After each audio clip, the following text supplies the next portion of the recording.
Hai, jumpa lagi di channel ini.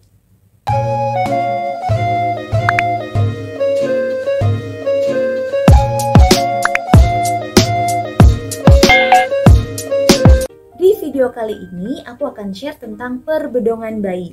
Jadi mulai dari pilihan kain, apa aja yang harus diperhatikan, dan juga seperti apa sih kain bedong pilihan aku. Oke, jadi kita bahas dulu manfaatnya. Jadi sebenarnya apa sih manfaat membedong bayi itu? Ya tentu aja untuk memberikan rasa aman, nyaman, hangat gitu ya. Jadi biar bayi itu ngerasa kayak di dalam rahim terus gitu. Atau biar dia ngerasa kayak dipeluk terus gitu. Dan juga menurut aku membedong bayi itu juga bisa jadi salah satu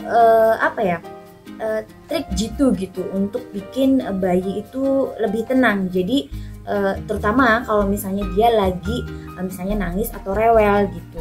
Dan juga memedong bayi itu bisa untuk ngurangin refleks kaget gitu.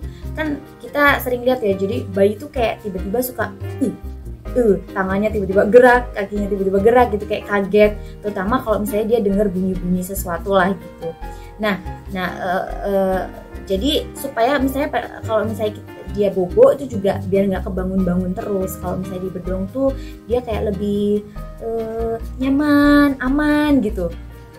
Nah, karena aku tahu fungsi kain bedong itu juga cukup penting, jadi aku pikir aku nggak boleh sembarangan gitu dalam memilih jenis kain bedong.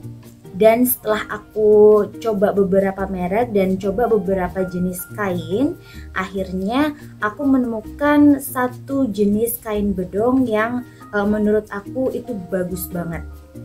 Nah, ini dia produk swaddle yang aku pilih. Aku jatuh hati banget sama muslin swaddle ini. Jadi ini tuh materialnya kain muslin ya, katun yang emang lembut banget. Dan ya biasanya emang jenis kain ini tuh biasa dipakai untuk bikin pakaian bayi ya. Tekstur kainnya itu breathable banget, sampai lubang-lubang kainnya itu kelihatan gitu. Dan kupikir bagus ya, karena jadi nggak bikin gerah atau engap gitu. Dan kayaknya sirkulasi udara juga bisa masuk kan lewat celah-celah lubang kainnya ini. Cenderung tipis memang kalau dibandingkan dengan kain bedong jenis lain, tapi muslin swaddle ini keuntungannya dia semakin sering dicuci justru akan semakin lembut teksturnya gitu. Dan dia kan karena tekstur yang breathable itu tadi, jadi bikin kainnya tuh terasa sejuk, nyaman, enak gitu, adem. Dan secara ukuran biasanya lebih lebar dibanding kain bedong jenis lain. Ini yang aku punya ukurannya 120 x 120 cm. Kain muslin ini memang ada yang 100% cotton, ada yang sebagian cotton, sebagiannya bambu, ada juga yang 100% itu terbuat dari bambu. Nah, ini nanti yang akan menentukan ketebalan dan juga kelembutan kainnya. Jadi ini kan nanti mereknya banyak ya di pasaran. Jadi nanti itu yang akan membedakan kualitas dari muslin swaddle-nya.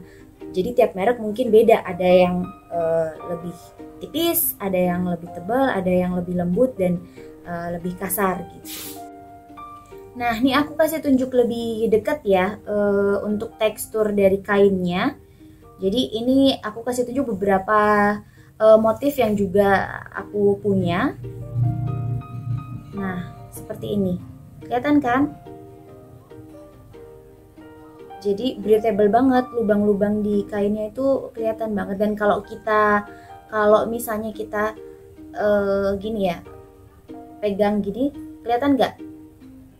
Tangan kita tuh masih kelihatan, jadi kayak agak-agak nerawang sebenarnya. Memang saking tipisnya, tapi ini halus banget dan bagus deh. Aku suka banget yang ini. Nah, ini ya kelihatan.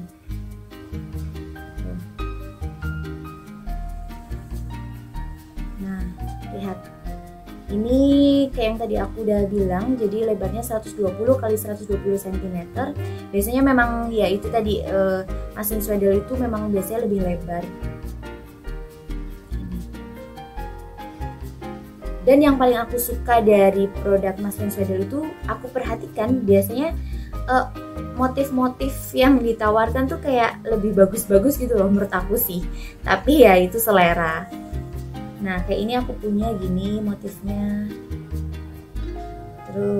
ada lagi yang penguin.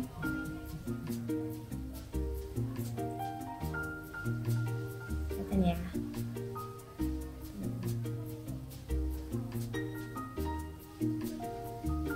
Terus ada lagi yang lion.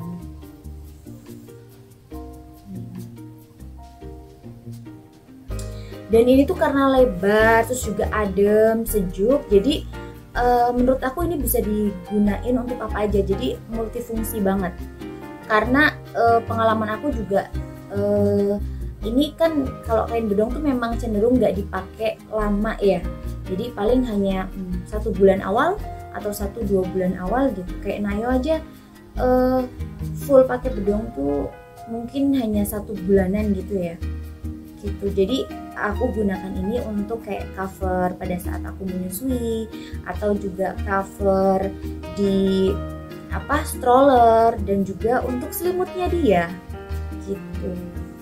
Tapi memang biasanya aku gunakan ini kalau misalnya pagi, siang, sore gitu, karena kan ini adem ya, jadi nggak bikin gerah. Tapi kalau misalnya malam atau misalnya pas cuaca lagi agak dingin gitu, biasanya aku pakai yang kainnya itu flanel gitu. Cuman aku nggak gitu suka sih, memang aku lebih suka ini.